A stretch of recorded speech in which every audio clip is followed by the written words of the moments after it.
मुकम्मल नावल मेरा मेहरबान पिया। सारा उमैर बिनते उमैर अली, आपका निकाह अर्शमान शाह बल्द रहीम शाह से 50 लाख सिक्का राजुल वक्त तय पाया है। क्या आपको ये निकाह कबूल है? सारा के पैरों तले से जमीन निकल गई। उसका निकाह तो शहीर शाह से हो रहा था, फिर शहीर के बड़े भाई से क्यों निकाह करने लगे? मासूम सी सारा ने सिर उठाकर बाप की ओर देखा, जिनका सिर झुका हुआ था। मतलब शाहों ने फिर से उसके बाप को आज मजबूर कर दिया था कि वो उनके सिर झुकाए खड़े थे, कि वो उनके आगे सिर झुकाए खड़े थे। मौलवी साहब ने दोबारा से अपने अल्फाज दोहराए तो सारा ने पास बैठे अपने से 10 साल बड़े अर्शमान शाह को देखा, जिसके चेहरे पर इंतहा की सख्ती छाई हुई थी। 20 साल की मासूम सी सारा बुरी तरह से लरस कर रह गई। अगर अब लड़की ने हाँ नहीं बोला तो अंजाम के जिम्मेदार तुम खुद होगे। अपनी गन टेबल पर रखते अर्शमान शाह ने माथे पर 2 बल डाले उमैर से कहा। उमैर साहब ने सारा की तरफ वो मिन्नत भरी निगाहों से देखा। कबूल है। दिल पर पत्थर रखे बाप की इल्तिजाई नज़रों पर वो डर के मारे फ़ौरन कबूल है कहती सिसक उठी थी। उठो फ़ौरन। निकाह होते ही अर्शमान शाह अपनी जगह से उठा और सारा की कलाई को सख्ती से दबोच गया। अब्बा, उसने सहमकर अपने बाप की ओर देखा, जो अपने आंसू पोंछते नजरें फेर गए। अर्शमान शाह ने बिना किसी का लिहाज किए उस लड़की को जालीदार घूंघट से ही घूरते खुद से करीब किया। तुम्हारा बाप कुछ कहने के काबिल नहीं रहा। अपने बेटे और बेटी में से उसने बेटे को चुना है और तुम्हें तुम्हें कुर्बान कर दिया है। अब तुम बिना किसी सवाल जवाब के चलो। अर्शमान शाह ने गुस्से से फुनकारते हुए कहा। सारा, ओ सारा, कहाँ मर गई है? सुनाई दे रहा है या नहीं? कब से तुझे आवाज़ें दे रहा हूँ, बहरी हो गई है क्या? कितनी देर से आवाज़ें दे रहा हूँ, सुनाई नहीं दे रहा तुझे? सारा ने फौरन भाई की पुकार सुनते उसके कमरे की ओर दौड़ लगा दी। जी भाईजान, बुलाया आपने? वो प्यारी सी छोटी सी लड़की अपने बदमाश भाई के सामने आकर खड़ी हुई। तुझे आवाज़ कम सुनाई देती है? खाना रख दिया मेरे आगे, पानी कौन रखेगा? जा पानी लेकर आ। रिजवान दहाड़ा था। सारा भागते हुए पानी ले आई। अब्बा कहाँ हैं? रिजवान ने खाना खाते पूछा। जी वो अभी नहीं आए। सारा ने सहमी आवाज़ में ही जवाब दिया। अच्छा अब दफ़ा हो यहाँ से, मेरे निवाले ना गिन। रिजवान ने उसे घूरते हुए कहा तो वो छपाक से वहाँ से भागी और सीधा कमरे में आकर सांस लिया। या अल्लाह, भाई को थोड़ा नरम दिल बना देना था। हर वक्त तो गुस्सा करते रहते हैं मुझ मासूम पर। वो अल्लाह से शिकवा शिकायतें कर रही थी, जबकि वो ये नहीं जानती थी कि आने वाले वक्त में उसकी ज़िंदगी कितना बड़ा पलटा खाने वाली थी। और तब वो इन लम्हों को याद करती। अर्शु, वो अभी सीढ़ियाँ उतर रहा था कि अपने पीछे से आने वाली पुकार पर वो थमा। वो मुझे कुछ कहना था आपसे। मारिया उसके सामने आते धीरे से बोली। अर्शमान की सवालिया नज़रें अब भी उस पर जमी थीं। वो आज आपका बर्थडे है ना, तो आपके लिए गिफ्ट लिया था। Happy birthday to you. वो उसकी ओर एक रैप किया हुआ गिफ्ट बढ़ा गई। अर्शमान ने उसके गिफ्ट पर एक उचटती सी निगाह डाली, फिर उसे देखा। मुझे गिफ्ट लेने का कोई शौक़ नहीं और ना ही बर्थडे मनाने का, वो ठंडे सपाट लहजे में कहता हुआ सीढ़ियों की ओर बढ़ा। प्लीज़ अर्शु, आप इसे रख लें मेरी खातिर, मैंने बहुत प्यार से ख़रीदा है। मारिया ने अपने लहजे में मोहब्बत समोते हुए कहा तो अर्शमान अब की बार गुस्से से उसकी ओर मुड़ा। पहली बात, मेरा नाम अर्शु नहीं शाह है, और सब शाह कहते हैं, तुम भी यही बोलो। अर्शु सिर्फ मैं अपनी शामा बीबी के लिए हूँ और किसी के लिए नहीं। दूसरी बात, आइंदा प्यार हो या नफ़रत, मेरे लिए कुछ भी लेने की ज़रूरत नहीं। Got it. उसे गुस्से से दबे लहजे में कहता वो सीढ़ियाँ नीचे उतरता चला गया, जबकि मारिया की आंखों में आंसू भरने लगे।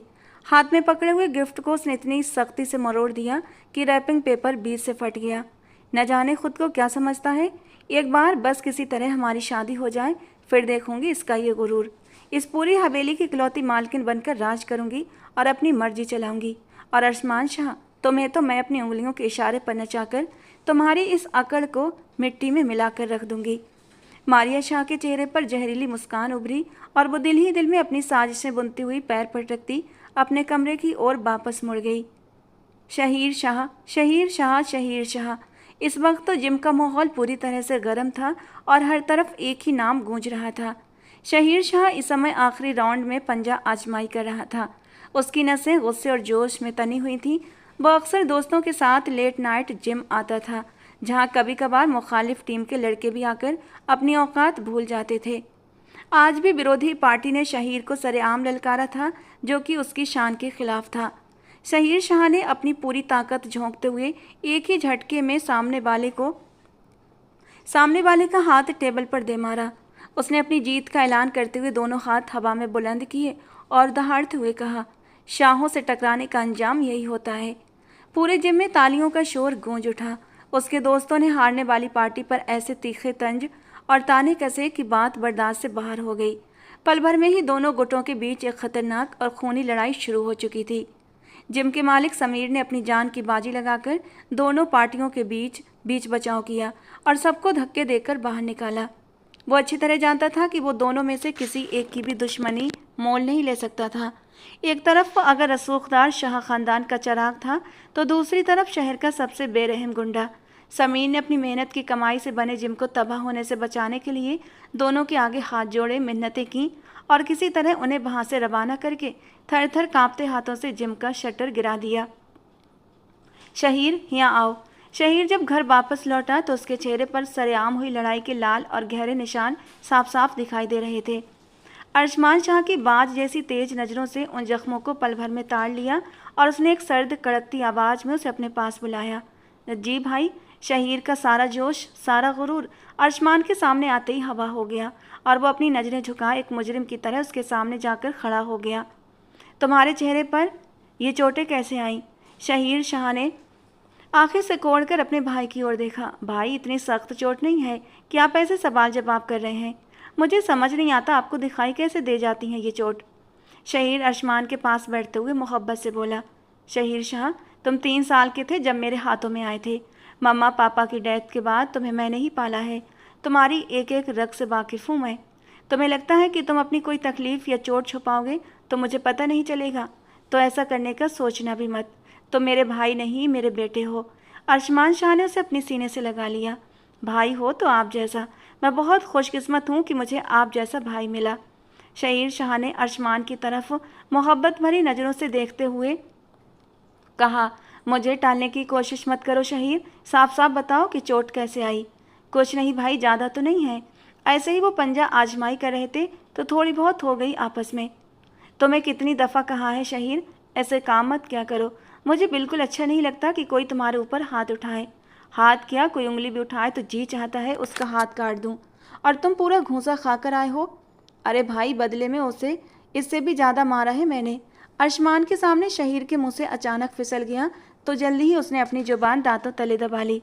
मुझे पहले ही पता था कि तुम भी कम नहीं हो। आइंदा ऐसी कोई भी हरकत की तो मुझसे बुरा कोई नहीं होगा, समझे तुम शहीर शाह। जाओ अब जख्मों पर जाकर कुछ लगाओ। अर्शमान ने उसे सख्ती से कहा तो वो उसके गाल पर प्यार करता अपने कमरे की ओर बढ़ गया, जबकि अर्शमान ने अपने ख़ास आदमी को कॉल लगाई। मुझे उस बंदे की तमाम इन्फॉर्मेशन चाहिए जिसने मेरे शहीर पर हाथ उठाया है, 24 घंटे के अंदर अंदर, समझे तुम। अर्शमान अपने भाई पर हाथ उठाने वाले को कैसे बख्श देता। वो अर्शमान था, अर्शमान शाह, जद्दी पुश्ती रईस ज़्यादा। एक दुनिया दम भरती थी उसके आगे और वो जीता था अपने से 7 साल छोटे शहीर शाह के लिए, जिसके लिए वो कुछ भी कर सकता था, कुछ भी। लेकिन अल्लाह इंसान को हमेशा उसकी सबसे प्यारी चीज़ से ही आजमाता है और अर्शमान शाह की आजमाइश भी उसके सबसे प्यारे और चहीते भाई से ही होने वाली थी। भाई, क्या हुआ? ये चोटें कैसे लगीं? सारा ने घबराकर रिजवान के चेहरे पर चोटों के निशान देखे तो बेइख्तियार पूछ बैठी। चल हट पीछे मनहूस। रिजवान ने सारा गुस्सा उस पर ही उतार दिया। वो बेचारी बुरे तरह ज़मीन पर गिरते हुए आंखों में आंसू भर लाई और भाई को देखने लगी, जो अब गुस्से से किसी को गालियां बकता अंदर जा चुका था। अरे यहाँ क्यों बैठी हो सारा? अचानक से उमैर साहब ने अंदर आते ही सारा को ज़मीन पर बैठे देखा तो पूछ बैठे, भाई को किसी ने मारा है अब्बा, उनको बहुत चोटें आई हैं। सारा ने रोते हुए बाप को बताया तो उमैर साहब उसे छोड़कर अंदर की ओर भागे। सारा अपने हाथों और कलाइयों को देखती रह गई। उसकी तकलीफ़ तो सिर्फ उसकी थी।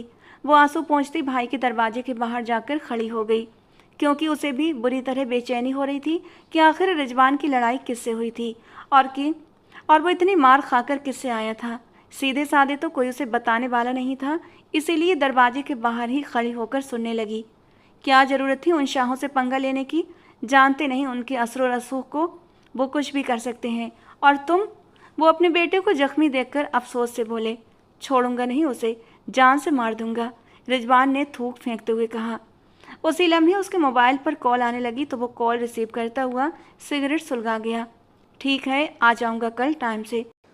कहाँ जाना है? उमैर साहब ने उठते हुए पूछा। शहर से बाहर जाना है, कुछ काम है, कुछ दिनों तक वापस आ जाऊंगा। वो भत्ताखोरी का काम भी करता था और इसी सिलसिले में दूसरे शहर जा रहा था। उमैर साहब उसकी कुछ हरकतों को तो जानते थे, लेकिन वो किस हद तक बुराइयों के दलदल में फंस चुका था, ये बात वो नहीं जानते थे, जो बाद में उनके लिए फांसी का फंदा बनने वाली थी। सारा कॉलेज से वापस आ रही थी। वो किताबों को सीनों से भींचे खोई खोई सी सड़क पार कर रही थी कि अचानक तेज रफ्तार से आती एक शानदार ब्लैक एसयूवी के टायरों की जोरदार चीख गूंजी। गाड़ी सारा से कुछ ही इंच की दूरी पर रुकी थी। घबराहट में सारा के हाथ से सारी किताबें छूटकर सड़क पर बिखर गईं और वो डर के मारे अपनी आंखें कसकर बंद कर गई। गाड़ी से शहीर शाह गुस्से में बाहर निकला। सड़क पार करने का सलीका नहीं है क्या? वो गुस्से से चिल्लाया। लेकिन जैसे ही सारा ने अपनी सहमी हुई नीली आंखें खोलीं और चेहरे से जुल्फों को हटाया, शहीर की जुबान जैसे तालू से चिपक गई। वो छुई मुई सी मासूम लड़की पहली ही नज़र में शहीर शाह का दिल चुरा चुकी थी। सारा ने झटपट अपनी किताबें उठाईं और बिना कुछ बोले वहां से भाग खड़ी हुई। शहीर वहीं पत्थर बना उसे जाते हुए देखता रह गया। शहीर जब शाम को जिम पहुंचा तो उसका दोस्त समीर उसके बदले हुए तेवर देखकर ताड़ गया। समीर ने उसके कंधे पर हाथ मारा। क्या बात है शाहजी, आज पंजा आजमाने में वो दम नहीं लग रहा? कहीं दिल तो नहीं हारा है? शहीर ने खींचकर उसका हाथ हटाया। तू अपनी बकवास बंद कर समीर और अपने इस खटारा जिम पर ध्यान दे। उसकी बात पर समीर हंस पड़ा। अरे यार, गुस्सा क्यों कर रहे हो? मैं तो बस तुम्हारी खट्टी मीठी नोकझोंक वाली शरारत को मिस कर रहा था। आज तुम्हारी आंखें कहीं और ही खोई हुई हैं। दोनों के बीच इस दोस्ताना छेड़छाड़ और नोकझोंक ने जिम का माहौल हल्का कर दिया, लेकिन शहीर का दिल तो उसी सड़क पर छूट चुका था। दिन गुजरते गए पर शहीर के दिलो दिमाग से उस लड़की का चेहरा नहीं उतरा। वो दिन रात सिर्फ उसी के ख्यालों में खोया रहता। न खाने में दिल लगता, न दोस्तों के साथ महफिलों में। उसकी बढ़ती हुई उदासी और बेचैनी हवेली की दरो दीवार भी बहुत अच्छे से महसूस करने लगे थे। एक रात जब वो लॉन में अकेला बैठा आसमान को निहार रहा था, अर्शमान शाह उसके पास आया। अर्शमान ने अपने छोटे भाई के चेहरे पर छाई इस गहरी खामोशी को पल भर में पढ़ लिया था। वो उसके पास बैठा और बेहद नरमी से पूछा, क्या बात है शहीर? कुछ दिनों से तुम्हारी उदासी मुझसे देखी नहीं जा रही। अपने जान से प्यारे भाई से कुछ भी छुपाओगे क्या? भाई की इस बेपनाह मोहब्बत और फिक्र को देखकर शहीर की आंखों में आंसू आ गए। उसने बिना कुछ छुपाए अर्शमान को उस पहली मुलाकात और अपने दिल का सारा हाल कह सुनाया। अर्शमान ने मुस्कुराते हुए उसके सिर पर हाथ रखा और कहा, बस इतनी सी बात, जो मेरे भाई की पसंद है वही शाह खानदान की बहू बनेगी। अगले ही दिन अर्शमान अपने भाई से कहते हुए छोटे से घर में सारा का रिश्ता लेकर पहुंच गया और उमैर साहब तो शाहों को अपने घर में देखकर सख्त हैरान हुए, लेकिन इतना अच्छा रिश्ता वो ठुकरा न सके और फौरन हाँ कर दी। शहीर शाह को तो दुनिया जहान की खुशी मिल गई थी। वो भाई के इस फैसले से बहुत खुश हुआ था। जो वो कहता अर्शमान फौरन मान लेता। अब भी अर्शमान ने एक बार भी ये नहीं कहा कि वो लड़की शाह खानदान की नहीं, बल्कि उसी वक्त उस छोटे से घर में उसका रिश्ता लेकर चला गया था। शहीर अपने रूम में गया तो अर्शमान ने अपने आदमी को कॉल लगाई। उस लड़के पर नज़र रखो, जब वापस आए तो मेरे फार्म हाउस पर तुरंत उसे पहुंचा दो। मैं नहीं चाहता कि वो लड़का मेरे भाई की शादी में किसी भी तरह की कोई बदमज़गी करे, समझे तुम? अर्शमान ने अपनी बात कहकर कॉल काट दी। वो बहुत गहरी सोच में डूब गया। शाहमीर शाह की जिस शख्स से लड़ाई हुई थी वो शख्स उमैर साहब का बेटा और उस लड़की का भाई था जिससे शहीर शादी करना चाहता था। अब वो शहर से बाहर चला गया था तो इस वक्त में अर्शमान चाहता था कि ये शादी आराम से हो जाए ताकि शहीर शाह की शादी में कोई भी रुकावट ना बने। पर शायद अल्लाह को कुछ और ही मंजूर था। जिस दिन शादी थी उसी दिन रिजवान वापस आ गया। अरे रिजवान, तेरी तो बहन की शादी हो रही है यार, तूने तो शादी पर बुलाना जरूरी भी नहीं समझा। कैसा दोस्त है यार तू। वो जैसे अपने शहर में दाखिल हुआ उसके दोस्तों ने उसे घेर लिया। और तो और शाहों के ख़ानदान में रिश्ता जोड़ रहा है तू। अरे वाह, एक तरफ झगड़ा किया उससे और दूसरी तरफ बहन भी दे दी उसे। क्या बकवास कर रहा है तू? रिजवान ने अपने दोस्त रशीद का गिरेबान पकड़ लिया। ठीक कह रहा हूँ, नहीं यकीन तो जाकर देख ले, बारात लेकर निकलने वाला है वो। रशीद ने अपना गिरेबान गुस्से से छुड़ाया और मुंह फेर गया। कुछ सोचते हुए रिजवान ने शहीर के नंबर पर कॉल मिलाई और उसे मिलने के लिए बुलाया। शहीर जाना तो नहीं चाहता था, लेकिन उसको रिजवान ने इतना उकसाया कि वो तिल मिलाता हुआ बिना किसी को कुछ बताए गन निकाल कर रिजवान की बताई हुई जगह पर जा पहुंचा। कहाँ है मेरी होने वाली बीबी? कहाँ छुपाया है तूने उसे? शहीन ने हवाई फायर करते हुए रिजवान से पूछा। लेकिन रिजवान कहीं नजर नहीं आ रहा था और शहीन को गुस्सा पर गुस्सा आ जा रहा था कि इतने में एक गोली चली। शहीन लड़खड़ाकर पीछे गिरा। एक गोली के बाद एक और गोली, दोनों गोलियां उसके सीने के पार हुई थीं। उसको अपना भाई याद आया, अपनी अपनी शाह बीबी याद आई और जमीन पर गिरते वो बुरी तरह तड़पा। उसका सांस थमा था और आंखों के सामने वो परीसा मासूम चेहरा भी एक पल के लिए लहराया था, जिसे आज वो दुल्हन बनाकर रुखसत करके लाने वाला था। और एक लम्हा लगा शहीर का सांस थम गया। साया भी साया भी साथ जब छोड़ जाए ऐसी ये तन्हाई, रोना चाहूं आंसू ना आए ऐसी ये तन्हाई। सांसें भी अब बोझ बनी है, धड़कन भी घबराए। जिसके दम से रौनक थी वो लौट के फिर न आए। टूटे ख्वाबों के मलबे पर यादें अश्क बहाएं। खाली हाथ खड़े हैं हम तो किसको पास बुलाएं। जिंदा हैं पर लाश बने हम, अब आकर कोई तो जहर पिलाए। ऐसी ये तन्हाई, ऐसी ये तन्हाई। अर्शमान अपने भाई को दूल्हा बना देखता अब उसी की मैयत देखकर साकित हुआ था। उसके पास तक रिजवान के आने की खबर पहुंच गई थी, लेकिन तब तक बहुत देर हो चुकी थी। जब वो वहां पहुंचा तो रिजवान कहीं नहीं था। शहीर शाह खून में लथपथ नजर आया। अर्शमान ने आगे बढ़कर दीवानों की तरह उसकी नब्ज टटोली, पर वो थम चुकी थी। इसके बावजूद अर्शमान शहीर को हॉस्पिटल लेकर गया था, पर मौत उसको अपनी आगोश में समेट चुकी थी। अर्शु मेरी जान, भाई की मैयत को ले जाओ, शाह बीबी ने रोते हुए अर्शमान से कहा। तो उसने शाह बीबी की ओर दुख से देखा। आज तो इस झल्ले की बारात है ना शाह बीबी, फिर ये इस तरह क्यों लेटा है? इसे कहे ना उठे और चले बारात के साथ, आज इसकी शादी है। अर्शमान दर्द से बोलता अपनी आंखें बंद कर गया। शाह बीबी भी फूट फूट कर रो पड़ी। कहाँ तो बारात जानी थी और कहाँ अब जनाजा जा रहा था। अर्शमान अपना भाई, अपना बेटा खो चुका था। उसको दफनाने के बाद वो कितनी ही देर तक वहीं बैठा रहा। शाह जी, वो फ़ोन आ रहा है लड़की के घर से, बारात का पूछ रहे हैं। करीम खान उसका ख़ास मुलाजिम था। वो आगे बढ़कर पूछने लगा, बारात? बारात तो जाएगी, ज़रूर जाएगी और आज ही के दिन जाएगी। अर्शमान अपने रहस्यमय अंदाज में अपनी जगह से उठकर खड़ा हुआ। अब उसका रुख वापस अपनी हवेली की ओर था, जहाँ से वो अब बारात लेकर जाने वाला था। क्या बक रहा है तू? और ये खून किसका है? उमैर साहब अभी फ़ोन बंद करके जैसे ही पलटे उनकी रूह कांप गई। रिजवान बदहवासा घर में दाखिल हुआ। उसके कपड़ों पर खून के गहरे धब्बे और चेहरे पर मौत जैसी हवाइयाँ उड़ रही थीं। वो बदनामी और डर के मारे घर के पिछले हिस्से की दीवार फांद कर अंदर आया था, जबकि बाहर आंगन में बहन की शादी की शहनाइयाँ गूंज रही थीं और मोहल्ले वाले इकट्ठे थे। अब्बा, अब कोई बारात नहीं आएगी? तुम मेरे जानी दुश्मन के हाथ में मेरी मासूम बहन का दामन सौंप रहे थे ना। मैंने शाह के बच्चे को हमेशा के लिए ख़त्म कर दिया। रिजवान की आंखें खूंखार हो रही थीं। ये क्या कह रहा है तू? अब आगे तेरा दिमाग तो ठिकाने पर है ना? उमर साहब के पैरों तले से ज़मीन सरक गई। उनका कलेजा मुंह को आ गया। हाँ अब्बा, बिल्कुल होश में हूँ। तुम कितना बड़ा गुनाह करने जा रहे थे।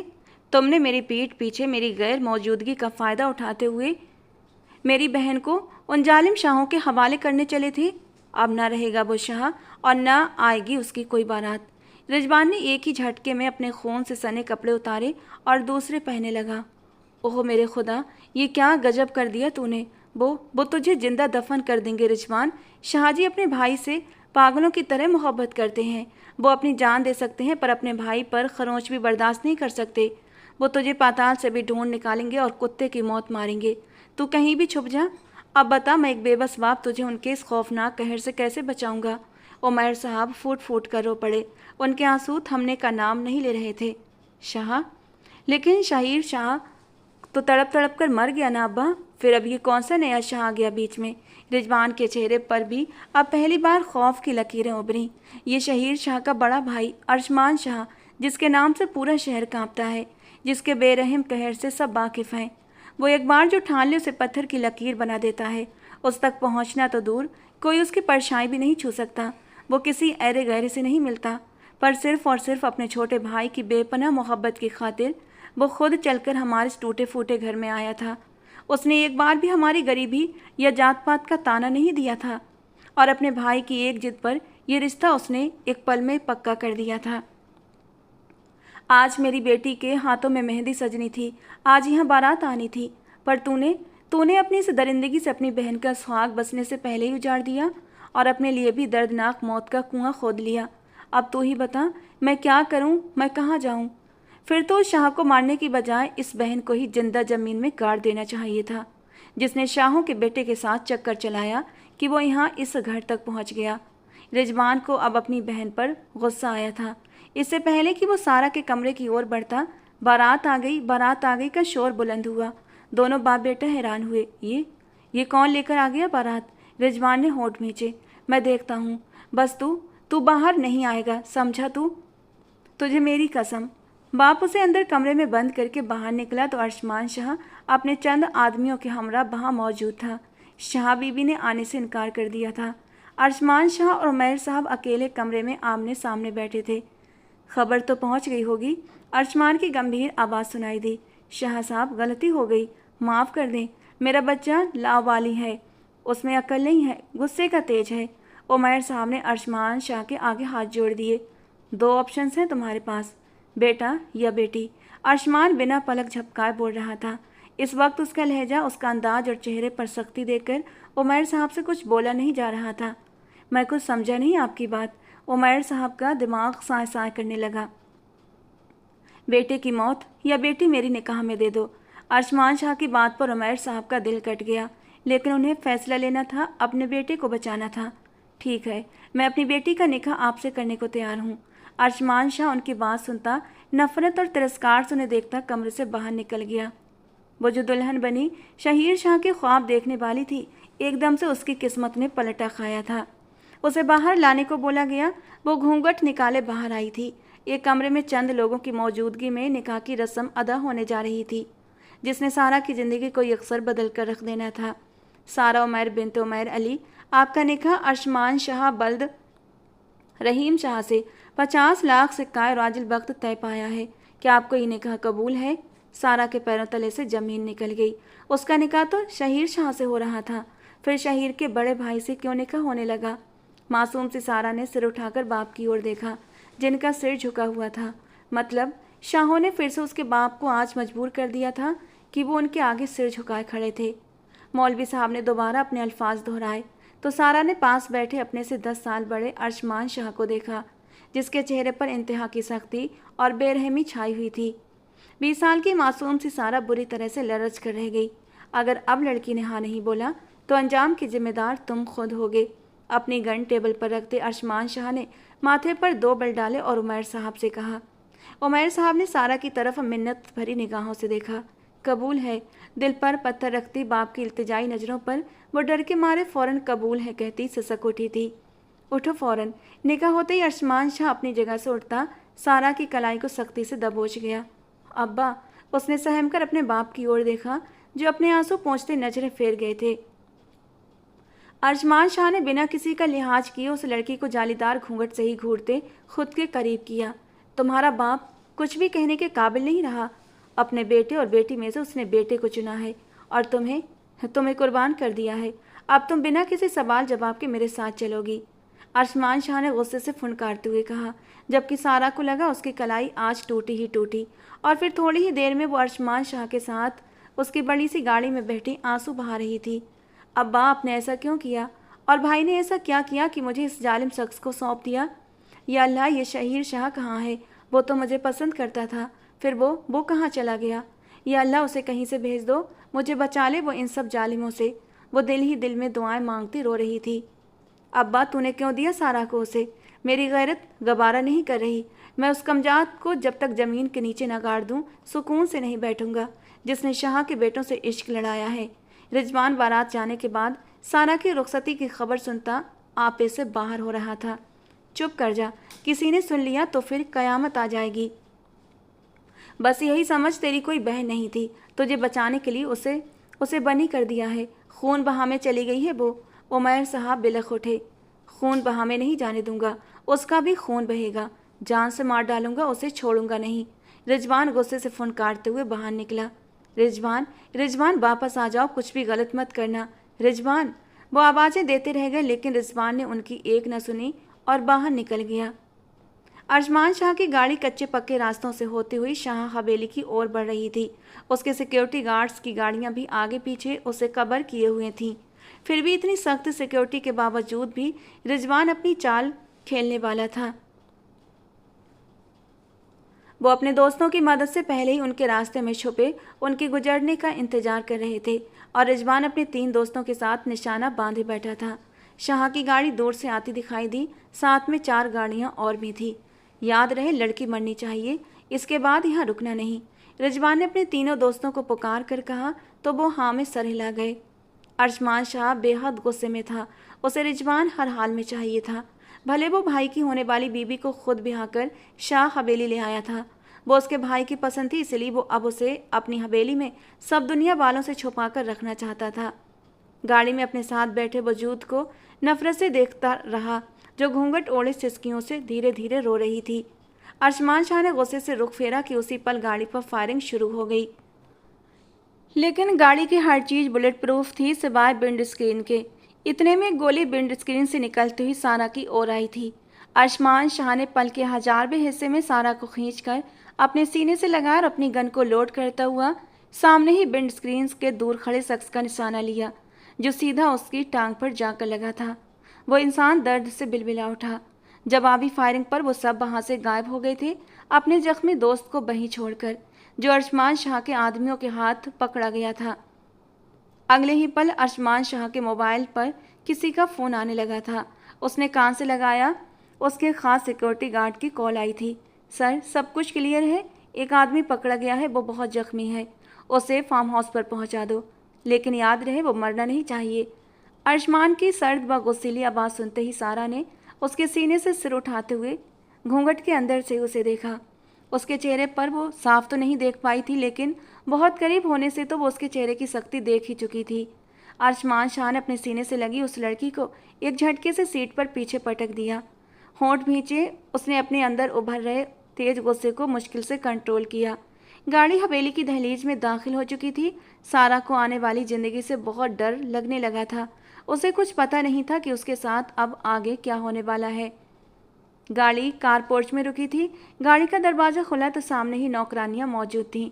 अरशमान ने इशारा किया कि वो दुल्हन को हवेली के अंदर ले जाएं।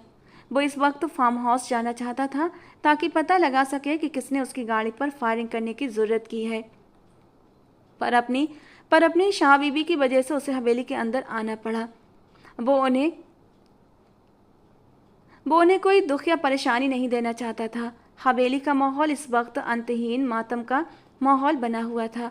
जवान जहान बेटी की मैयत हुई थी, ऐसे में दुल्हन बनी लड़की हवेली में दाखिल हुई तो सबने मुंह में उंगली दबा ली।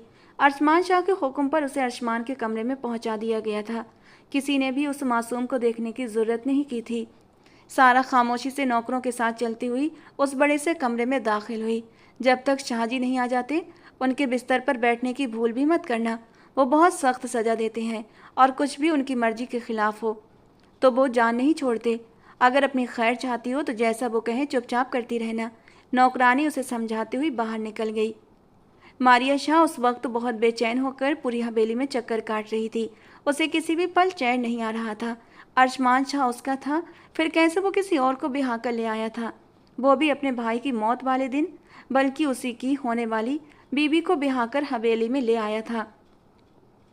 वो किसी भी तरह करके उस लड़की से मिलना चाहती थी, उसको ये जताना चाहती थी कि वो सिर्फ जुर्माने और बदले में आई है। खुद को इस हवेली की मालकिन न समझने लगे, लेकिन उसे मौका ही तो नहीं मिल रहा था। 2 नौकरानियां अरशमान के कमरे के बाहर खड़ी सख्त पहरा दे रही थीं और मारिया शाह चाह कर भी कुछ नहीं कर पा रही थी। इतने में अरशमान शाह कमरे की ओर जाता दिखाई दिया तो मारिया शाह वहां से 9-2-11 हुई। अरशमान शाह ने कमरे में कदम रखा तो बिस्तर के पास ही वो खड़ी हुई थी। बेहद गुस्से की हालत में वो उसकी ओर बढ़ा और उसका घूंघट हटा दिया। इससे पहले कि वो कुछ कहता, उस लड़की की रोती आंखों को देखकर वो बुरी तरह हैरान रह गया। उस लड़की की उम्र तो काफ़ी कम थी। अरशमान शाह उस छोटी सी लड़की को देखकर झटका खाकर तुरंत पीछे हटा था। उसे यकीन नहीं आया कि सामने खड़ी लड़की इतनी छोटी कैसे हो सकती है। अपने घने बालों में हाथ फेरते उसने डरी सहमी सारा की ओर देखा, जो उसकी दुल्हन बनी खड़ी थी। अर्शु, मेरी बात याद रखिएगा, उस लड़की को मैं हवेली की बहू कभी स्वीकार नहीं करूंगी। वो मेरे शहीर शाह के कातिल की बहन है। उसे जिंदा दफन कर दो, मार दो, ख़त्म कर दो, कुछ भी करो। उसका होना मैं इस हवेली में बर्दाश्त नहीं कर सकती। शाह बीबी ने रोते हुए अर्शमान से विनती की थी और इन बातों का ही असर था कि वो गुस्से में कमरे में आया था और सारा का घूंघट हटा गया। क्या उम्र है तुम्हारी? अर्शमान को लगा शायद वो 18 की भी नहीं हुई थी और उसके बाप ने अपने बेटे को बचाने के लिए उसे विदा कर दिया। कुछ पूछा है तुमसे, जवाब दो। अर्शमान गुस्से से उसकी तरफ बढ़ते हुए दबे लहजे में भड़का। जी 19 साल, 2 महीने के बाद 20 की हो जाऊंगी। वो भी 2 कदम पीछे हटी थी। अर्शमान को लगा वो झूठ बोल रही है। वो बहुत छोटी लग रही थी, 20 साल की नहीं। सच सच बताओ, क्या उम्र है तुम्हारी? अर्शमान ने उसे गुस्से से कलाई से दबोचा। मैं सच कह रही हूँ। वो उसी मासूमियत से बोलती हुई अर्शमान को होंठ भींचने पर मजबूर कर गई। अच्छी बात है, फिर तो जुल्म और अत्याचार सहने के लिए तैयार हो जाओ, क्योंकि बदले और जुर्माने में आई लड़की को कमरे की शान नहीं बनाया जाता, बल्कि उससे बदला लिया जाता है। आसमान ने झटके से उसे बाजू से छोड़ा तो वो अपना संतुलन न संभाल पाई और जमीन पर गिर पड़ी। बदला और जुर्माना, किसका खून? वो नासमझी से पूछते हुए अर्शमान के जख्मों पर नमक छिड़क गई। अर्शमान ने झुककर उसे दोनों बाजुओं से पकड़ा और अपने सामने खड़ा कर दिया। मेरे भाई शहीर शाह के खून के बदले में आई हो तुम, जिसे तुम्हारे भाई ने बेरहमी से मार डाला। वे शब्द थे या कोई पिघला हुआ शीशा? शहीर शाह मर गया? वो नीली आंखों वाला शहजादा मर गया? सारा की आंखों में ढेरों आंसू उमड़ आए। नहीं, आप झूठ बोल रहे हैं। वो नहीं मर सकते। शहीर शाह तो... सारा आगे कुछ बोल ही नहीं पाई। उसके शब्दों ने उसका साथ छोड़ दिया था। कुछ बोलने की कोशिश में उसका सांस बुरी तरह उखड़ने लगा। अपनी जुबान से मेरे भाई का नाम भी मत लेना, वरना जुबान खींच लूंगा तुम्हारी। अर्शमान इस कदर गुस्से में बोला कि सारा ने डरते हुए फौरन हाँ में सर हिलाया। दफा हो जाओ मेरी नज़रों के सामने से, और ये दुल्हन का लिबास उतारो तुरंत। आइंदा सजने संवरने की ज़रूरत नहीं है, समझी तुम? वो गुस्से से अपनी जगह से उठकर खड़ा हुआ और दरवाजे की तरफ कदम बढ़ाए। मुझे भी मार दें, जब शहीर शाही जिंदा नहीं तो सारा जीकर क्या करेगी? वो चेहरा हाथों में छुपाकर बुरी तरह से फूट फूट कर रो पड़ी और अर्शमान के दिल में अंगारे से भर गए। वो उसके निकाह में थी, उसकी बीबी थी। अब शहीर शाह उसके लिए पराया था। भले ही वो अब इस दुनिया में नहीं रहा था, पर उसका नाम सामने खड़ी लड़की से मुंह से सुनना अर्शमान शाह की गैरत को गवारा न हुआ। उसने आगे बढ़कर उसको बाजू को सख्ती से दबोचा। आइंदा तुम्हारे मुंह से मैं शहीर शाह का नाम न सुनूं, समझी तुम? और रही बात मौत देने की, तो इतनी आसान मौत नहीं दूंगा तुम्हें, और ना ही तुम्हारे भाई को। पल पल तड़पाकर मारूंगा तुम दोनों बहन भाई को। वादा है मेरा तुमसे। वो उसके बाजू में अपनी उंगलियां सख्ती से गड़ाए उसे झटके से बिस्तर पर धक्का देकर पीछे हटा। मैं जब तक वापस आऊं मुझे इस लहंगे में नजर मत आना, समझी तुम? वो गुस्से से फुनकारता हुआ बाहर निकल गया। नौकरानी को कुछ जरूरी हिदायत देता वो हवेली से फार्म हाउस की तरफ निकल चुका था, और इस बात का फ़ायदा मारिया शाह अब उठाने वाली थी। वो धीरे से उसके कमरे की ओर बढ़ी। बोलो, क्यों किया हमला? अर्शमान शाह इस वक्त उस जख्मी शख्स को बालों से दबोचकर पूछ रहा था। रिजवान ने कहा था। उस शख्स के मुंह से निकलने वाले नाम ने अर्शमान को सोच में डाल दिया। रिजवान? एक तरफ वो शहीर को मार चुका है, दूसरी तरफ उसने फिर से अर्शमान की गाड़ी पर हमला किया। बजाय इसके कि वो अपनी जान बचाकर ये शहर छोड़ देता, उसने फिर से हमला किया। पर क्यों? क्या चाहता है रिजवान? अर्शमान ने दांत भींचते हुए उस बेहोश होते इंसान को झकझोरा। अपनी बहन की मौत। वो अपने शब्दों से अर्शमान को फिर से हैरान कर गया। उस बेहोश इंसान को अर्शमान ने जोर से एक तरफ पटका। इसका इलाज करवाओ तुरंत, मुझे सब कुछ जानना है, तुरंत से तुरंत। कमाल से कहता हुआ वो खुद उस तहखाने से बाहर निकल आया। अपनी बहन की मौत? लेकिन क्यों मारना चाहता है वो अपनी बहन को? अर्शमान से ये गुत्थी सुलझ नहीं रही थी। आज उसने अपने जान से प्यारे भाई को खो दिया, उसके कातिल की बहन से निकाह करके उसे हवेली ले आया, और अब वही लड़की और उसका भाई उसके खून का प्यासा हो गया है, और इस सब का राज वो अब लड़की ही खोलेगी। आखिर सबके पीछे वजह क्या है? अर्शमान के अंदर शोलों की तरह गुस्सा भड़कने लगा था। वो गाड़ी निकाल कर वापस हवेली की तरफ चल पड़ा। वो अब तक वैसे ही पत्थर बनकर खड़ी थी जैसे उसे अर्शमान जिस हालत में छोड़कर कमरे से बाहर गया था। पूरा 1 घंटा बीत चुका था कि तभी हल्के से दरवाज़ा खुला और एक लड़की अंदर आई। उसके चेहरे पर नफरत और तिरस्कार के भाव थे। ओह, तो तुम हो वो जिसे अर्शु बदले में इस हवेली में लेकर आया है। वैसे रंग रूप में कुछ खास तो नहीं हो। मारिया शाह ने उसकी कम उम्र और निखरते हुस्न को देखकर मन ही मन ईर्ष्या की थी, लेकिन जुबान से वो उसे कुछ और ही जता रही थी। सारा ने हैरानी से उस लड़की को देखा जिसके होंठ खामोश रहे। तुम यहाँ सिर्फ एक गुनहगार के तौर पर आई हो और तुम्हारी हैसियत इस घर के नौकर से भी कम है, समझी तुम? कभी इस हवेली की मालकिन बनने का ख्वाब भी मत देखना। अर्शु मेरा है, सिर्फ मेरा। वो मेरे बचपन का मंगेतर है। वो तुम्हें यहाँ सिर्फ अपने भाई की वजह से लेकर आया है, और जिस दिन वो अपने भाई का बदला तुमसे ले लेगा उसी दिन तुम्हें या तो कैद खाने में डाल देगा या फिर मार देगा। मारिया शाह ने उसे डराया और वो सच में डर भी गई। प्लीज़ प्लीज़ मुझे यहाँ नहीं रहना। आपका अर्शु आपको मुबारक। मुझे यहाँ से निकाल दीजिए, मैं आपके आगे हाथ जोड़ती हूँ। सारा ने घबराकर मारिया के आगे हाथ जोड़ दिए। उसे अरशमान शाह की आंखों से ही अब डर महसूस हो रहा था, जो न जाने अभी कहाँ चला गया था और वापस आकर न जाने उसके साथ क्या करने वाला था। उसे कुछ भी करके इस हवेली से निकलना था। तुम जाना चाहती हो यहाँ से? मारिया के दिमाग में एक नई चाल आई। आप मेरी मदद कर दें प्लीज़। सारा ने सिसकते हुए मारिया के आगे हाथ जोड़े। आप मेरी मदद कर दें प्लीज़, मैं चली जाऊँगी यहाँ से। ठीक है, मैं तुम्हारी मदद करूँगी, लेकिन तुम फिर कभी उसके हत्थे नहीं लगोगी। अगर तुम उसके हाथ लगी तो वो अरशमान शाह इतना सख्त और गुस्सैल इंसान है कि वो तुम्हें खड़े खड़े तुम्हारे घर वालों के साथ तुम्हें जिंदा ज़मीन में गाड़ देगा। मारिया ने उसे डराया। नहीं, मैं घर वापस नहीं जाऊंगी, बस आप मुझे यहाँ से निकाल दीजिए। सारा ने रोते हुए उसके आगे फिर से हाथ जोड़े। फिर कहाँ जाओगी? मारिया को उत्सुकता हुई। नहीं मालूम, पर अभी आप मेरी मदद कर दीजिए प्लीज़। आपका यह एहसान मैं ज़िंदगी भर नहीं भूलूंगी। वो सिसकते हुए बोलती सिर झुका गई। ठीक है, मैं तुम्हारे यहाँ से निकलने का बंदोबस्त करती हूँ। तुम तैयार है ना? मैं 5 मिनट के बाद वापस आती हूँ और पिछले दरवाजे से तुम्हें निकाल देती हूँ, लेकिन याद रखना उनके हाथ मत चढ़ना। वो उसे फिर से चेतावनी देते हुई बाहर निकल गई। सारा ने अपने आंसू पोंछे। उसके भाई ने शहीर शाह को मार दिया था, वो कैसे भूल जाती ये सब। शहीर शाह पहली और आखिरी उम्मीद था उसकी ज़िंदगी के लिए, उसकी खुशियों के लिए। उसी के रूप में उसे अपनी ज़िंदगी जीने का मौका मिलना था।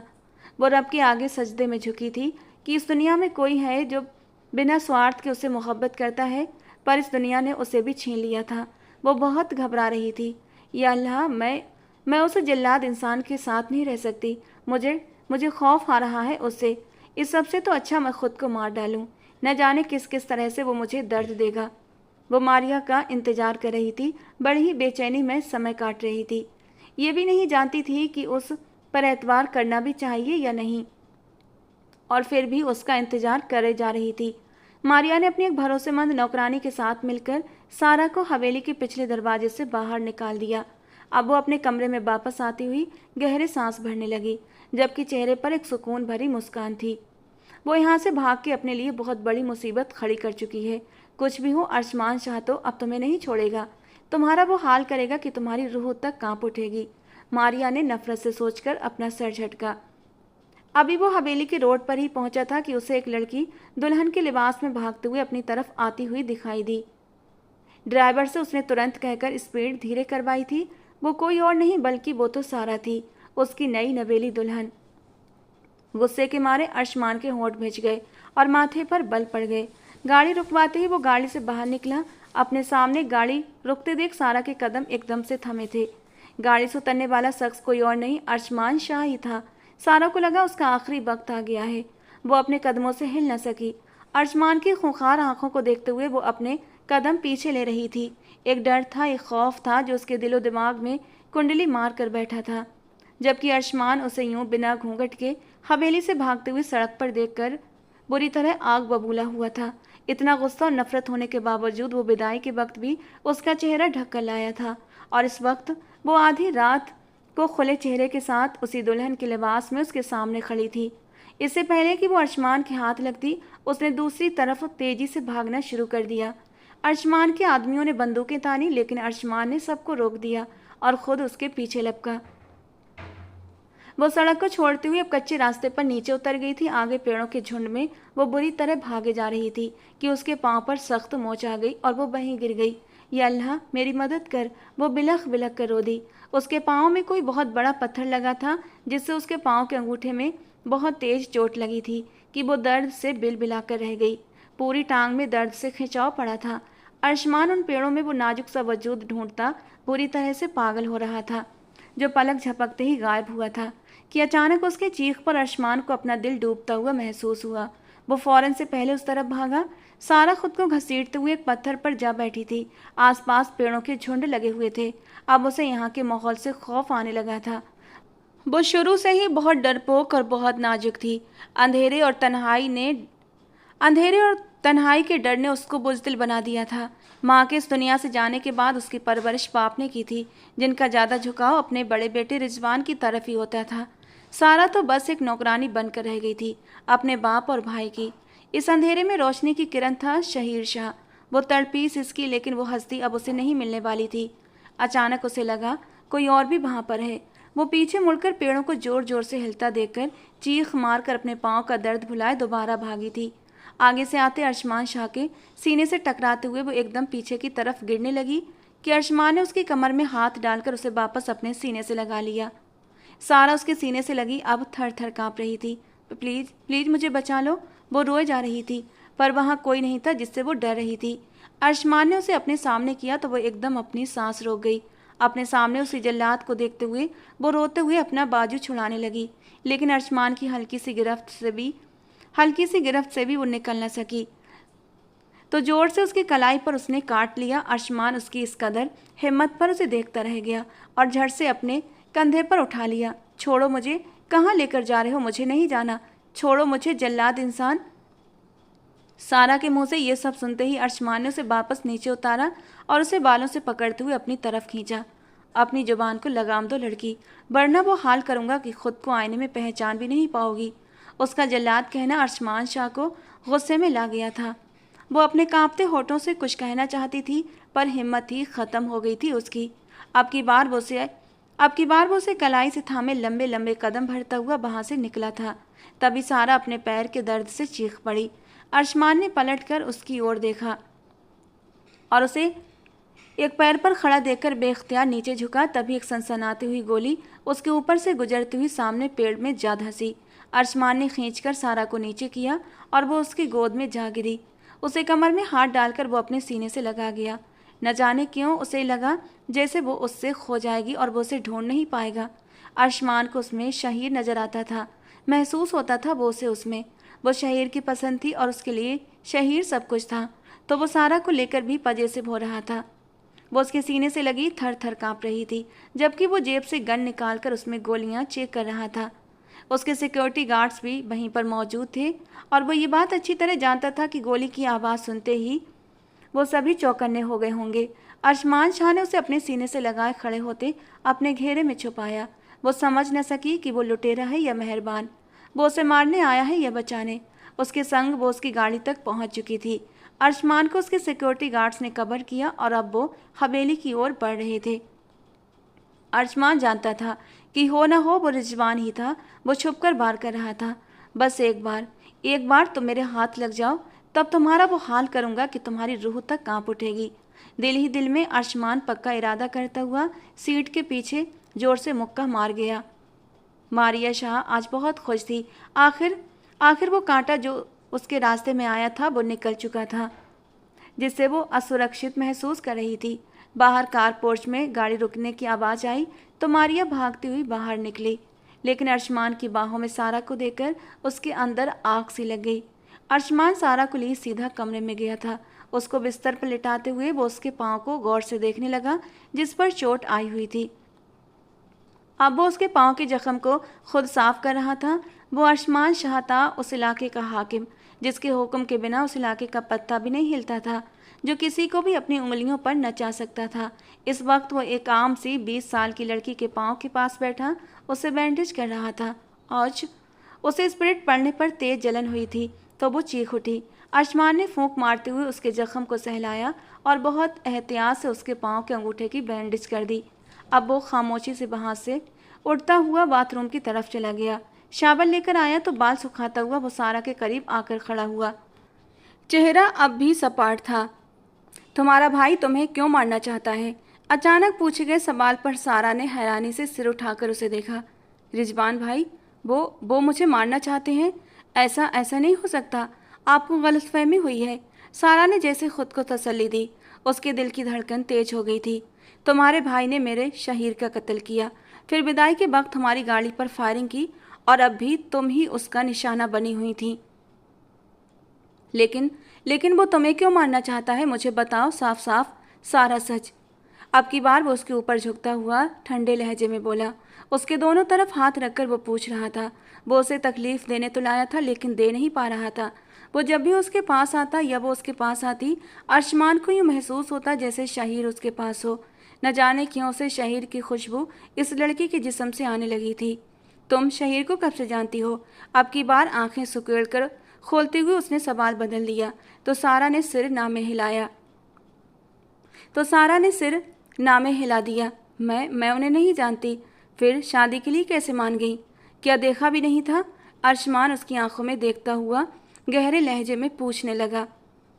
देखा था, बस एक बार। वो मुझे पसंद करते थे, मैं गलती से उनकी गाड़ी के आगे आ गई थी, तब देखा था बस।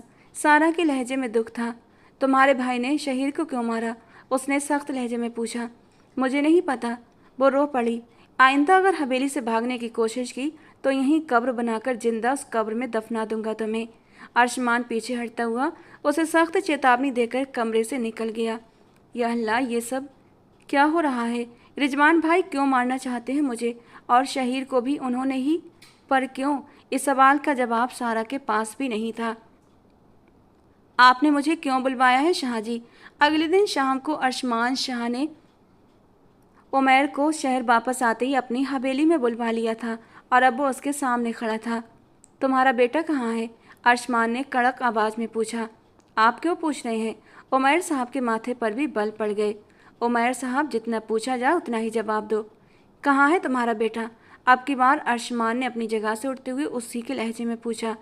मैं अपनी बेटी आपको बदले में दे चुका हूँ। अब आपका कोई हक नहीं बनता कि आप मेरे बेटे के बारे में कुछ भी पूछें। उमैर साहब भी थोड़ा कड़क लहजे में बोले तो अर्शमान उनके करीब आया। आपके बेटे ने शहीर को मारने के बाद 2 बार मुझ पर जानलेवा हमला किया है और आपको लगता है कि मैं उसे छोड़ दूंगा? वो कहीं भी जाकर छुप जाए, मैं उसे ढूंढ लूंगा, लेकिन सिर्फ मुझे ये जानना है कि वो ये सब कुछ क्यों कर रहा है। अर्शमान की बात पर उमैर साहब का चेहरा पथरा गया, क्योंकि ये तो वो खुद भी नहीं जानते थे। उमैर साहब अभी घर में दाखिल हुए थे कि अचानक तमाम लाइट्स बुझ गईं। उन्होंने हैरानी से अपने आसपास देखा लेकिन कोई भी नहीं था। वो सारा की विदाई के बाद से अकेले ही रह रहे थे। रिजवान का होना न होना एक बराबर था, पर आज उन्हें इस घर में अजीब सा महसूस हो रहा था। अपना ही घर उन्हें काटने को दौड़ रहा था। वो खामोशी से अपनी रॉकिंग चेयर पर बैठे थे। वो जानते थे कि आज उनके अंदर ये बेचैनी क्यों थी, आज उन्हें इतना बुरा महसूस क्यों हो रहा था। एक बहुत बड़ा कदम उठाने जा रहे थे वो, अपने दिल पर पत्थर रखकर। दरवाज़ा खुला और वो अंदर दाखिल हुआ। उमैर साहब ने आंख उठाकर आने वाले को नहीं देखा था, क्योंकि वो जानते थे कि आने वाला कोई और नहीं, उनका अपना ही बेटा रिजवान उमैर था। वो धीरे धीरे लेकिन मजबूत कदम उठाता हुआ अपने बाप के पास आया, जो अभी भी रॉकिंग चेयर पर झूल रहे थे। जैसे उन्हें रिजवान के आने से कोई फ़र्क ही नहीं पड़ रहा था। रिजवान उनके सामने घुटनों के बल बैठा। तो कराए आप अपने बेटे का सौदा उन शाहों के साथ? उसके लहजे में दर्द और तकलीफ थी। उमैर साहब ने अभी भी उसकी ओर नहीं देखा था। 14वीं के चांद की रोशनी खिड़की से छन छन कर अंदर कमरे में आ रही थी। इस रोशनी में रिजवान उमैर साहब को देख सकता था। वो गहरी सोच में गुम थे। रिजवान ने कत्ल किया था, एक जीते जागते इंसान को मौत के घाट उतार दिया था, लेकिन उसके चेहरे पर बिल्कुल भी कोई शिकन नहीं थी, कोई दुख नहीं था, कोई शर्मिंदगी, कोई पछतावा नहीं था। शायद वो इतना आगे निकल गया था जहाँ पर अब उमैर साहब अपने बेटे को पुकारते भी तो वो लौट कर नहीं आ सकता था। पहले आपने अपनी बेटी दे दी। उस कम जात को मारने की बजाय, जिंदा ज़मीन में गाड़ने की बजाय, आपने उसका निकाह करके उसकी रुखसती कर दी। और अब आप उन शाहों के साथ मिलकर अपने बेटे के खिलाफ साजिश रचने लगे, ये जानते हुए भी कि मैं आपका सगा बेटा हूँ और वो लड़की, वो सारा, वो आपकी सौतेली बेटी है। इसके बावजूद भी आप मुझ पर उसे अहमियत दे रहे हैं। मैं ये बात बर्दाश्त नहीं करूँगा अब्बा जान। इससे तो अच्छा है कि आप मेरे सर पर ही ना रहें। जैसे उस शहीर शाह को मौत के घाट उतारा, वैसे ही मैं आपकी उस सौतेली बेटी को भी मार दूंगा। बच नहीं सकती वो मुझसे।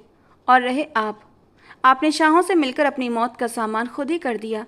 माफ़ कर दीजिएगा अब्बा जान, लेकिन मुझे अब कोई रोक नहीं सकता। इतना कहते हुए रिजवान अपनी नफरत, गुस्से और जिद में अंधा होता हुआ अपने बाप को चाकू से। उमैर साहब ने उफ तक न की, वो बस हैरान नज़रों से रिजवान को देख रहे थे, जिसने आज अपने बाप को ही मौत के घाट उतार दिया था। वो अपने बाप को मारता हुआ खड़ा हुआ। इससे पहले कि वो वहाँ से भागता, उसे पुलिस ने तुरंत अपनी हिरासत में ले लिया। वो जो अब तक बचता बचाता आया था, आखिरकार आज एक छोटी सी गलती और जल्दबाजी से पकड़ा गया।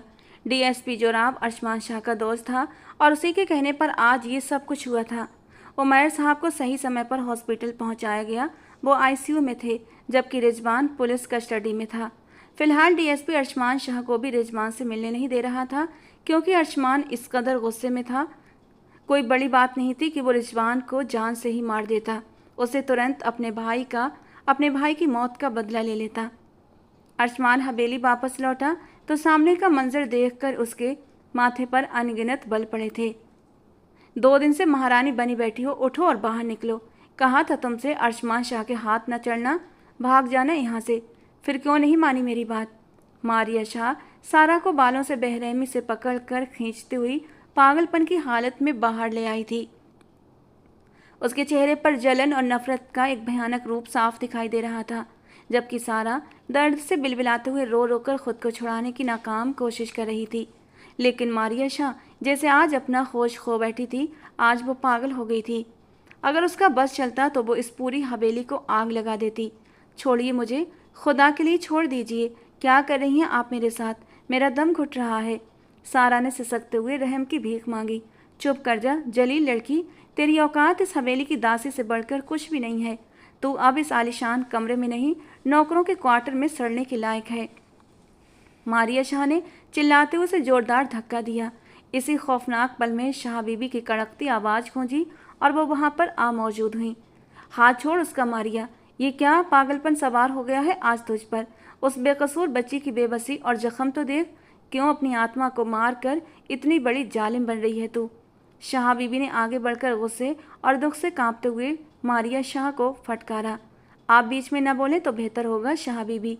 ये आपकी ही ज़रूरत से ज़्यादा ढील और कमजोरियां हैं जो आज आपके पोते ने बाहर की एक मामूली लड़की को इस खानदान की इज्जत और मुझ जैसी लड़की से ऊपर रख दिया है। पहले वो शहीर शाह उस पर लट्टू था और अब अरशमान शाह भी इसी के पीछे भाग रहा है। न जाने क्या काला जादू कर दिया है इस डायन ने दोनों भाइयों पर कि दोनों ही इस पर मर मिटने लगे हैं। मैं इसे इस हवेली की हवा में सांस भी नहीं लेने दूंगी, किसी भी कीमत पर नहीं। मारिया शाह गुस्से से नागिन की तरह फुनकारती हुई सारा को घसीटती और धक्का देती हुई मेन दरवाजे की तरफ ले गई। अल्लाह के कहर और उसकी लाठी से डर मारिया, जो गंदा खेल तू आज खेल रही है ना, उसका अंजाम तेरी सोच से भी ज़्यादा भयानक होगा। याद रख, पाप का घड़ा एक दिन जरूर फूटता है। शाह बीबी ने मारिया को आखिरी चेतावनी देते हुए ऊंची आवाज़ में कहा।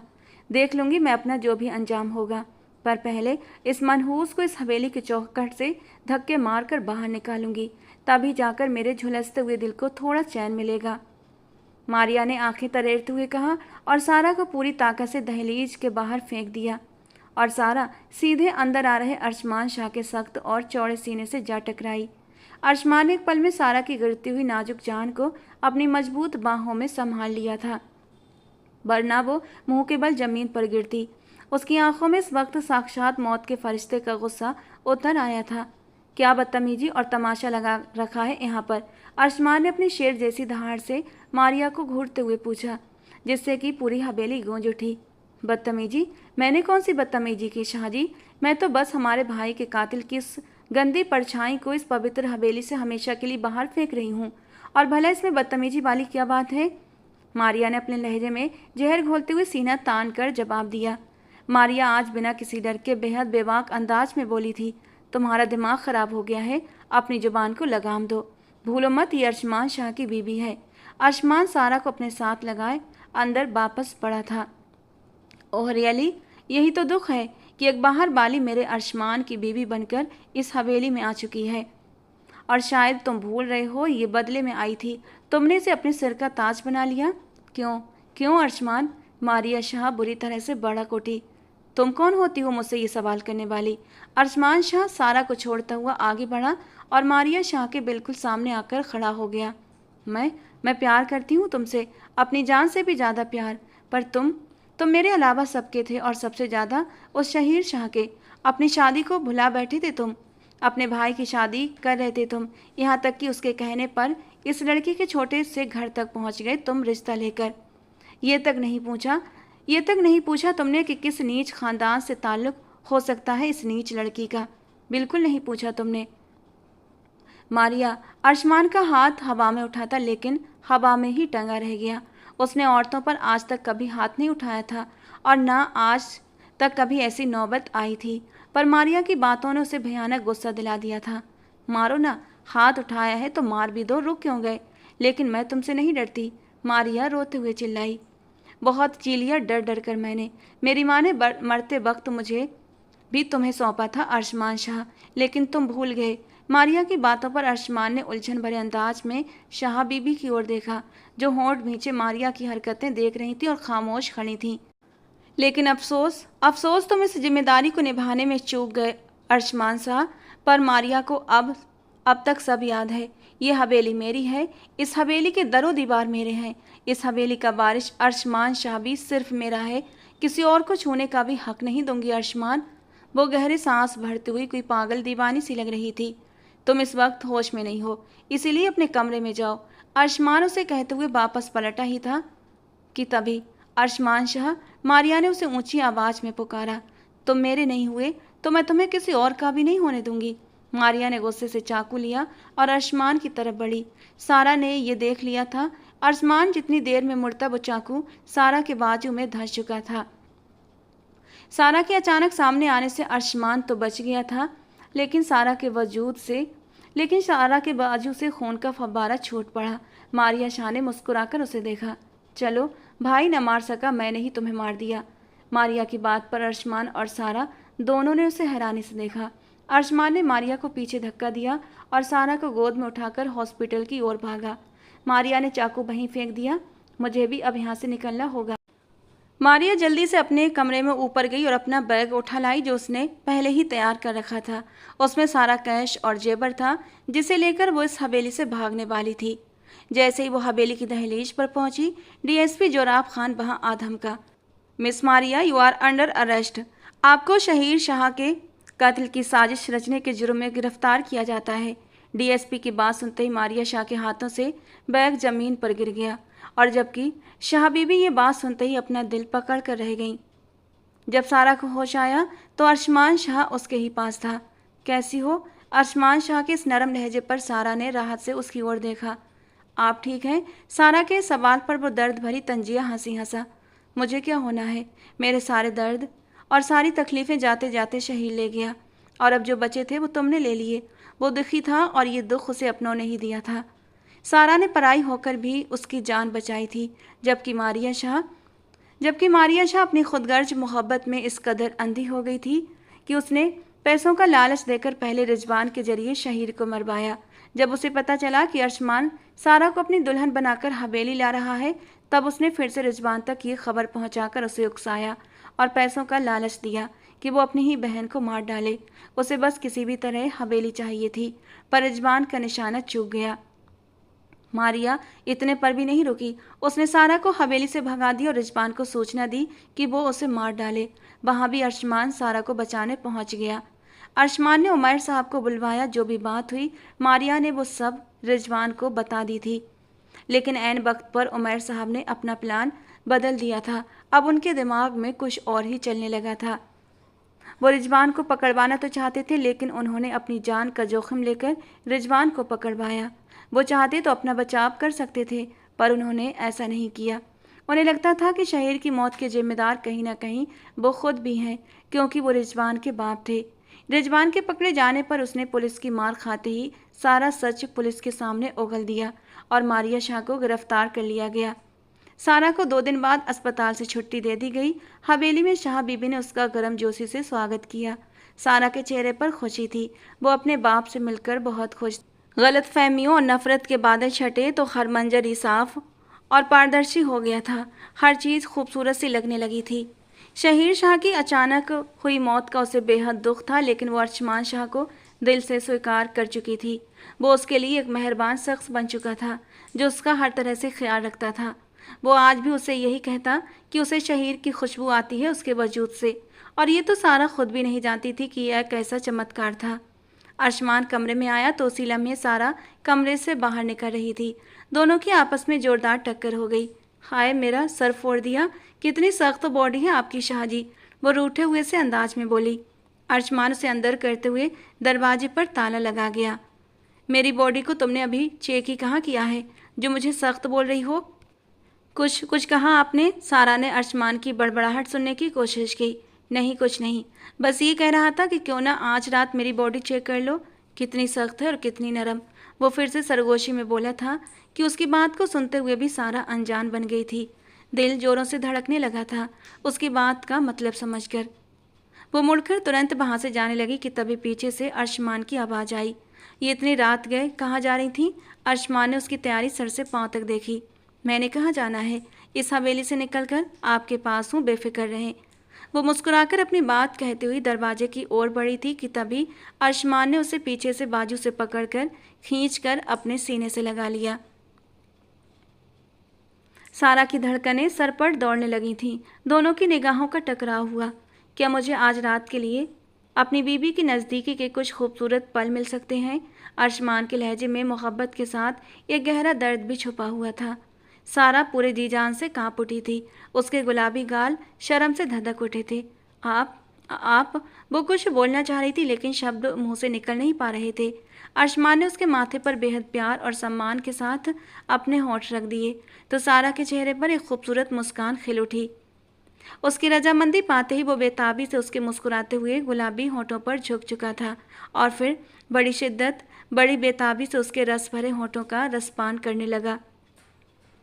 तुम मेरा सुकून हो सारा, वो गहरे एहसास के आलम में उसे अपने सीने में भींचते हुए बोला। और आप मेरे मेहरबान पिया, मेरी ज़िंदगी का हासिल। कमरे की मध्यम रोशनी में उन दोनों की सांसें एक दूसरे में घुलने मिलने लगी थीं। अरशमान ने धीरे से झुककर सारा को अपनी मजबूत बाहों में उठा लिया। सारा ने शर्माते हुए अपनी आंखें बंद कर लीं और अपने दोनों हाथ अरशमान के गले में डाल दिए। उसे बहुत ही कोमलता से वो बिस्तर पर लेकर गया था। जब उसने सारा को मखमली चादर पर लिटाया तो उसका भारी लहंगा और जेवर हल्की सी खनक के साथ बिखर से गए थे। अरशमान खुद भी उसके बेहद करीब बैठ गया और उसकी बंद आंखों, उसके सुर्ख गालों और उसके कांपते गुलाबी होठों को निहारने लगा। तुम्हारी ये खामोशी, तुम्हारी ये हया मेरे दिल का सुकून छीन रही है सारा, अरशमान ने बहुत ही धीमी और जादुई आवाज़ में कहा। उसने अपनी उंगलियों से सारा के चेहरे पर बिखरी जुल्फों को हटाया। उसकी उंगलियों का नरम स्पर्श सारा के बदन में बिजली सी दौड़ा गया। सारा ने अपनी भीगी और कजरारी आंखें धीरे से खोलीं। सामने अरशमान की आंखों में अपने लिए बेपनाह मोहब्बत और शिद्दत देखकर उसका सारा डर हवा हो गया। शाहजी, उसने बहुत धीरे से फुसफुसाया, जैसे उसकी आवाज़ भी अरशमान के करीब आने की गवाही दे रही हो। आज से तुम सिर्फ मेरी हो सारा, मेरी रूह का हिस्सा हो। कहते हुए अरशमान ने झुककर सारा के गुलाबी होठों पर एक बार फिर से अपनी मोहब्बत की मोहर लगा दी। वो पल जैसे ठहर सा गया था। सारा की उंगलियां अरशमान की शर्ट को सख्ती से भींच गईं और उसने खुद को पूरी तरह अपने इस मेहरबान हमसफ़र के हवाले कर दिया। अरशमान ने बहुत ही कोमलता से सारा के सिर से उसका भारी सुर्ख दुपट्टा हटा दिया, जिससे उसके रेशमी बाल बिखर कर उसके कंधों पर फैल गए। सारा ने शर्माकर अपनी पलकें झुका लीं और उसकी धड़कनें और भी तेज हो गईं। अरशमान ने धीरे से सारा के चेहरे को अपनी उंगलियों के पोरों से ऊपर उठाया और उसकी कजरारी आंखों में सीधे देखा, जहां सिर्फ उसके लिए समर्पण था। उसने अपने बढ़ते हुए कदमों के साथ सारा को धीरे से अपनी ओर खींचा। उसके कांपते हाथों ने बहुत ही नजाकत के साथ सारा के ब्लाउज की डोरियों की गांठों में अपनी उंगलियां उलझा दीं। जैसे ही वो रेशमी गांठें धीरे से खुलीं, सारा के पूरे बदन में एक मीठी सी सहरन दौड़ गई। अरशमान के हल्के से स्पर्श से ब्लाउज उसके गोरे कंधे से नीचे ढलक गया। सारा की सांसें इस नज़दीकी से थम सी गई थीं और उसके गाल शर्म से सुर्ख लाल हो गए। उसने शर्माकर अपनी दोनों आंखें कसकर बंद कर लीं और अपना चेहरा अरशमान के चौड़े सीने में छुपा लिया। अरशमान ने मुस्कुराते हुए उसे अपनी आगोश में और भी कस लिया, जहां अब दोनों की धड़कनें एक हो चुकी थीं। तो दोस्तों आज की हमारी कहानी आपको कैसी लगी कमेंट बॉक्स में ज़रूर बताना। पसंद आई हो तो प्लीज़ एक लाइक करना, एक प्यारा सा कमेंट करना। ऐसी और रोमांटिक कहानियाँ सुनने के लिए हमारे चैनल के साथ बने रहें। मिलते हैं दोस्तों अगली किसी नई और रोमांटिक सी कहानी के साथ।